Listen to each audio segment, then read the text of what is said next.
De um lado, uma imagem de progresso, quase divina. Do outro, uma história de conquista bem violenta. Hoje, a gente vai desvendar uma das ideias mais poderosas e, também, mais controversas da história americana. Vamos visualizar essa cena por um instante. Ela vem de uma pintura bem famosa chamada Progresso Americano. Mas olha, isso é muito mais que só uma obra de arte. É basicamente a propaganda de uma era inteira. Cada detalhe ali foi pensado para contar uma história. A figura angelical trazendo tecnologia, a luz avançando junto com os colonos e a escuridão que recua junto com os povos indígenas. A mensagem era clara. Esse progresso era inevitável e totalmente justificado. E é aí que fica a pergunta, né? O que foi que convenceu uma nação inteira de que essa expansão não era apenas um direito, mas na verdade um dever sagrado? A resposta está numa ideia muito forte. E a resposta para essa pergunta está num conceito que praticamente definiu o século XIX nos Estados Unidos. Uma ideia de que eles tinham uma missão, quase divina. Vamos entender direitinho o que isso significava. Tá aí a definição. Mas não se tratava só de conquistar mais terras, sabe? Era uma ideologia complexa que misturava nacionalismo com um fervor religioso e um certo senso de superioridade cultural. A ideia principal era que essa expansão toda não era uma escolha, e sim uma predestinação. Algo que ia acontecer de qualquer jeito, com a bênção de Deus. E aqui a gente vê de onde veio o termo. Foi um jornalista, John L. O'Sullivan, que usou essa frase pela primeira vez e conseguiu capturar perfeitamente o espírito da época.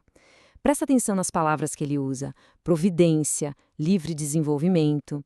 Ele está descrevendo a expansão como se fosse uma necessidade natural e, ao mesmo tempo, uma missão sagrada dada por Deus para acomodar uma população que não parava de crescer. Só que, para cumprir essa tal missão, era preciso um tipo bem específico de pessoa. Essa ideologia não era para todo mundo, não. Ela foi construída em cima de uma identidade muito particular. O ponto-chave para entender essa ideologia é ver exatamente quem ela incluía e quem ela deixava de fora. Ao escolher os puritanos como os pais fundadores simbólicos, uma narrativa foi criada. O verdadeiro americano nesse roteiro era branco, anglo-saxão e protestante. Todo o resto, os povos originários, os africanos escravizados, os imigrantes católicos da Irlanda ou da Itália, era definido como o outro. Eram vistos ou como obstáculos ao progresso ou simplesmente como se nem existissem nessa grande história. E claro, toda grande ideia precisa de um símbolo, de um herói, né? E essa figura foi o cowboy. Aquele herói individualista, corajoso, que representava o triunfo da civilização sobre a selvageria. Ele era, na prática, a personificação do destino manifesto, o cara que transformava a ideologia em realidade lá no terreno. E aí é que está a questão central. Essa imagem super romantizada do cowboy esconde uma realidade bem mais complexa e muitas vezes violenta. A questão era desbravar terras novas ou era tomar terras que, na verdade, já tinham dono? Bom, uma crença, por mais forte que seja, precisa de ferramentas para virar realidade. A seguir, vamos ver como o Destino Manifesto saiu do mundo das ideias e se transformou em política de Estado, com leis e ações concretas. Olha, isso aqui é crucial para a gente sacar a mentalidade da época. Para os defensores da expansão, o Oeste não tinha uma borda com outra nação soberana. Não, tinha uma fronteira. E o que é uma fronteira nesse contexto? É uma linha móvel, uma zona de conflito entre a civilização e a selvageria. Uma linha que precisava ser constantemente empurrada para o Oeste.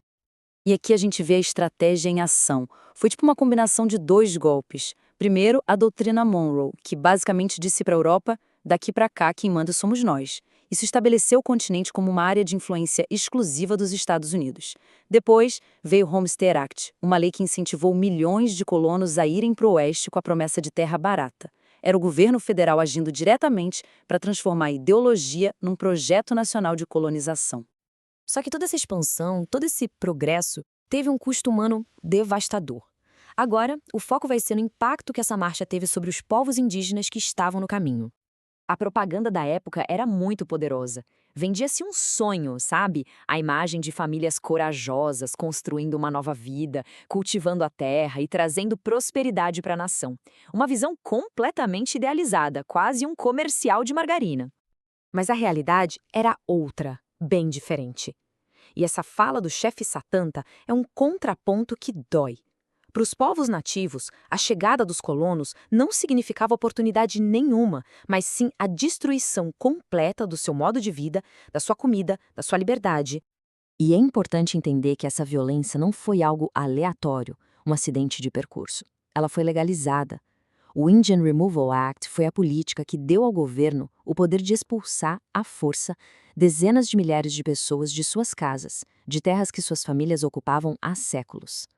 A consequência direta dessa lei foi a chamada Trilha das Lágrimas, uma marcha forçada, mortal, que mostra a brutalidade que existia por trás do discurso bonito de progresso.